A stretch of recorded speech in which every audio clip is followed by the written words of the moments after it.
So tell me more about this book. I mean, part of the reason why we did this interview is because we wanted to talk about this new book that you've written, The Exorcist Files.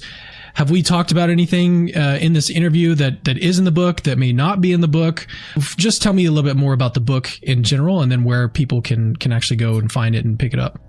There are some cases that are taken up in the book that are discussed in the podcast. But in the podcast, I got 45 minutes to discuss a case.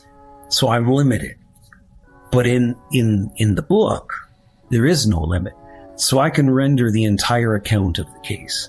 But there's, for example, chapter 5 is the disappearing 8th grader. And that was one of our cases in season 1, where the undoing of the devil was the fact that this girl was unable to be photographed, and her reflection wouldn't show up in a mirror, and neither would her image show up when it was videoed. And so obviously, I mean, something is wrong. And that phenomena is what enabled other phenomena, intense anger and an intense strength in a 12-year-old girl.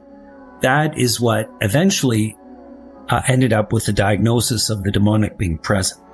But at the same time, this kid had been through absolutely tremendous and horrific trauma. So the psychology played a big role in this one. And I had some real gem psychiatrists help me through this.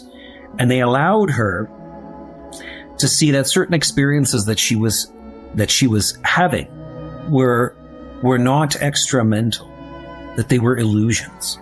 So she believed her father, who had abandoned her, had come back for her.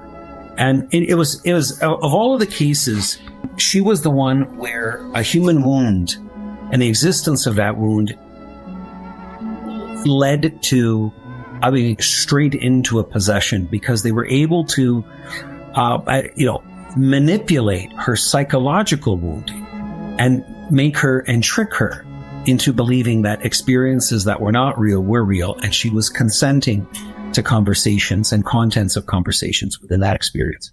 Yeah, the only explicit account that is present in the book that we talked about is the case of the firefighter, Jeremy. But I give you the entire case in the book. So the book consists of 11 chapters, and they are 11 case studies.